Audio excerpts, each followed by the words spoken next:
নমস্কাৰ স্বাগতম জনাই আছো এটা খুব গুৰুত্বপূৰ্ণ খবৰ আপুনি এতিয়া আপুনি ভূমিৰ বাবে পঞ্জীয়ন কৰা নাই নেকি যদি আপুনি এতিয়া আপুনি ভূমি পট্টাৰ বাবে আবেদন কৰা নাই আপোনাৰ বাবে এটা খুব গুৰুত্বপূৰ্ণ খবৰ যদি আপুনি এতিয়া আবেদন কৰা নাই আপোনাৰ বাবে আজিৰ এইটো ভিডিও খুব গুৰুত্বপূৰ্ণ ইতিমধ্যে চৰকাৰ ফালৰ পৰা ইতিমধ্যে সময়সীমা বৃদ্ধি কৰিছে ইতিমধ্যে আপুনি অতি সহজতে আপুনি ইতিমধ্যে আবেদন কৰিব পাৰিব মাটিৰ মালিক হ'বলৈ আপুনি কি কৰিব লাগিব জনাই আছো বিশেষ নমস্কাৰ জনাই আছো এটা খুব গুৰুত্বপূৰ্ণ খবৰ ইতিমধ্যে ৰাজ্যৰ লাখ লাখ কিলোমিটাৰৰ বাবে আহিছে আন এটা খুব গুৰুত্বপূৰ্ণ মন্তব্য ইতিমধ্যে সৰকাৰ ফালৰ পৰা সময়সীমা বৃদ্ধি কৰিছে ইতিমধ্যে 31 মাৰ্চলৈ বৃদ্ধি কৰা হৈছে আবেদনৰ সময়সীমা ইতিমধ্যে সৰকাৰ ফালৰ পৰা ইতিমধ্যে সময়সীমা বৃদ্ধি কৰিছে ইতিমধ্যে লগতে উল্লেখ কৰিছে কোন সকল লোকক ইতিমধ্যে ভূমি পট্টা প্ৰদান কৰিব ইয়াত উল্লেখ কৰিছে সংস্থাপিত উপযুক্ত লোকক দিয়া হ'ব ভূমি পট্টা ইতিমধ্যে মুকলি কৰা হৈছে হেল্পলাইন নম্বৰ ইতিমধ্যে সৰকাৰ ফালৰ পৰা ইতিমধ্যে বিশেষ এটা ফোন নম্বৰ মুকলি কৰিছে আপুনি ফোন নম্বৰত আপুনি ফোন কৰি সবিশেষ জানিব পাৰিব এতিয়াৰ পৰা জনাই আছে এটা খুব গুৰুত্বপূৰ্ণ খবৰ সহজতে কৰিব পাৰিব মাটি নামজাৰি ইতিমধ্যে মিছন বসুন্ধৰা 2.0 জৰিয়তে আপুনি কৰিব পাৰিব অতি সহজতে মাটিৰ বাবে আবেদন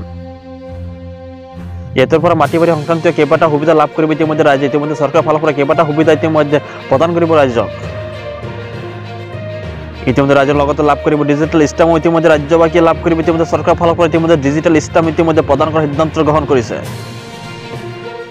কিন্তু আপুনি কেনেকৈ অনলাইনত এই সেৱা লাভ কৰিব জনতা ইতিমধ্যে আপুনি কেনেকৈ লাভ কৰিব আপোনাক হেয়াও জনাই আছে ইতিমধ্যে উল্লেখ কৰিছে আপুনি কেনেকৈ লাভ কৰিব আপুনি এই সেৱাসমূহ লাভ কৰিবলৈ আপুনি গুগলত গৈ সাৰ্চ কৰক rtps.assam.gov.in বুলি আপুনি সাৰ্চ কৰক তাৰ পিছত আপুনি সম্পূৰ্ণ সেৱা ইয়াতে আপুনি লাভ কৰিবলৈ সক্ষম হ'ব অথবা আপুনি বসুন্ধৰা.assam.gov.in তো আপুনি কৰিব পাৰিব আবেদন ইতিমধ্যে দুটাকৈ ইতিমধ্যে ওয়েবসাইট মুকলি কৰিছে ইতিমধ্যে চৰকাৰৰ ফালৰ পৰা আৰু ইতিমধ্যে লগতে এটা খুব গুৰুত্বপূৰ্ণ মন্তব্য কৰি যিকোনো প্ৰশ্ন বা অভিযোগ দিবলৈ মুকলি কৰা হৈছে ইতিমধ্যে সৰকাৰ ফালৰ পৰা হেল্পলাইন নম্বৰ ইতিমধ্যে বিশেষ ফোন নম্বৰ মুকলি কৰিছে ইতিমধ্যে সৰকাৰ ফালৰ পৰা আপুনি যিকোনো অভিযোগ বা প্ৰশ্ন সুধিব পাৰিব আপুনি এতিয়াৰ পৰা ফোন কৰি ৰাজ্যবাসীক জনাই আছে বিশেষ ফোন নম্বৰটো 180034533547 আপুনি এই বিশেষ ফোন নম্বৰত আপুনি ফোন কৰি বিশেষ আপুনি যিকোনো প্ৰশ্ন বা আপুনি অভিযোগ দিব পাৰিব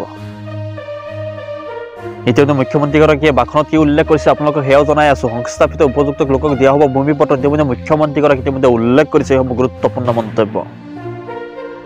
জনাই আছে এটা খুব গুৰুত্বপূৰ্ণ খবৰ দখলত থকা ভূমিখিনি আপুনি কেনেকৈ মালিক হ'ব আপুনি কেনেকৈ আবেদন কৰিব আপোনাক সবিশেষ জনাই আছো আৰু লগতে উল্লেখ কৰিছে অতি সহজতে আপুনি কৰিব পাৰিব ভূমি পট্টাৰ বাবে আবেদন ইতিমধ্যে আপুনি আবেদন কৰিব পাৰিব আপুনি ইতিমধ্যে নামজাৰি কৰিব পাৰিব অতি সহজতে মিছন বসুন্ধৰা 2.0 জৰিয়তে আৰু ইতিমধ্যে লগতে উল্লেখ কৰিছে অনলাইন যোগে আপুনি পৰিশোধ কৰিব পাৰিব মাটিৰ খাজনা ইতিমধ্যে আপুনি অনলাইন যোগে আপুনি এতিয়াৰ পৰা ঘৰৰ পৰা আপুনি দিব পাৰিব মাটিৰ খাজনা আৰু লগতে উল্লেখ কৰিছে মাটি বাৰী সংক্ৰান্তীয় কেইবাটা সুবিধা লাভ কৰিব ৰাজ্যবাসী ইতিমধ্যে মুখ্যমন্ত্ৰীগৰাকীয়ে ইতিমধ্যে উল্লেখ কৰিছে আৰু ইতিমধ্যে লগতে উল্লেখ কৰিছে ডিজিটেল ষ্টাম্প সেৱা লাভ কৰিব ইতিমধ্যে ৰাজ্যবাসী ইতিমধ্যে মুখ্যমন্ত্ৰীগৰাকীয়ে ইতিমধ্যে উল্লেখ কৰিছে কিন্তু আপুনি কেনেকৈ অনলাইনত এই সেৱাসমূহ লাভ কৰিব জনতা ইতিমধ্যে সেয়াও উল্লেখ কৰিছে আপোনালোকক আপুনি সেৱাসমূহৰ বাবে আপুনি গুগলত গৈ সাৰ্চ কৰক rtps.assam.gov.in বুলি আপুনি সাৰ্চ কৰক অথবা বসুন্ধৰা.assam.gov.in তো কৰিব পাৰিব আপুনি অতি সহজতে আবেদন দখলত থকা ভূমিখিনি মালিক আপুনি কেনেকৈ হ'ব আপোনাক সবিশেষ জনাই আছো আপোনাক ষ্টেপ বাই ষ্টেপ কি কাম কৰিব লাগিব আপুনি মাটিৰ মালিক হ'বলৈ ইতিমধ্যে মুখ্যমন্ত্ৰীগৰাকীয়ে ইতিমধ্যে উল্লেখ কৰিছে সৰকাৰে আপোনালোকক প্ৰদান কৰিব ভূমি পট্টা ইতিমধ্যে মুখ্যমন্ত্ৰীয়ে ইতিমধ্যে উল্লেখ কৰিছে মিছন বসুন্ধৰা 2.0 জৰিয়তে আপুনি আবেদন কৰিব পাৰিব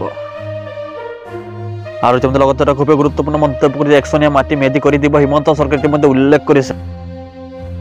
আৰু লগতে উল্লেখ কৰিছে ৰায়তসকলক প্ৰদান কৰা হ'ব ভূমি পট্টা ইতিমধ্যে ভূমি পট্টা প্ৰদান কৰিব ইতিমধ্যে ৰাজ্য চৰকাৰে ইতিমধ্যে চলি আছে আবেদন প্ৰক্ৰিয়া ইতিমধ্যে আপুনি আবেদন কৰক মিছন বসুন্ধৰা 2.0 জৰিয়তে ইতিমধ্যে বৃদ্ধি কৰা হৈছে আবেদনৰ সময়সীমা ইতিমধ্যে ৰাজ্যবাসীৰ বাবে ইতিমধ্যে ৰাজ্য চৰকাৰে ইতিমধ্যে আবেদনৰ সময়সীমা ইতিমধ্যে বৃদ্ধি কৰাৰ সিদ্ধান্ত গ্ৰহণ কৰিছে 31 মাৰ্চলৈ বৃদ্ধি কৰা হৈছে আবেদনৰ সময়সীমা ইতিমধ্যে ৰাজ্য চৰকাৰৰ ফালৰ পৰা ইতিমধ্যে আবেদনৰ সময়সীমা ইতিমধ্যে 31 মাৰ্চলৈ ইতিমধ্যে বৃদ্ধি কৰিছে আজি ৰাজ্যবাসীয়ে জানিবলৈ গুৰুত্বপূৰ্ণ মাটি সংক্ৰান্তীয় গুৰুত্বপূৰ্ণ তথ্যসমূহ মানে আছিল আপোনালোক ৰাজ্যবাসীৰ যদি খবৰটো হেল্পফুল হৈছে আপোনালোকক এটা ৰিকুৱেষ্ট আপুনি যদি চেনেলটো নতুনকৈ চেনেলটো সাবস্ক্ৰাইব কৰি বেল আইকন অল কৰি দিব প্ৰত্যেক দিন এনেকৈ গুৰুত্বপূৰ্ণ খবৰসমূহ পাই থাকিবলৈ তেতিয়াহ'লে আজিৰ ভিডিঅ'ৰ পৰা বুজাইছোঁ ধন্যবাদ জয় অসম।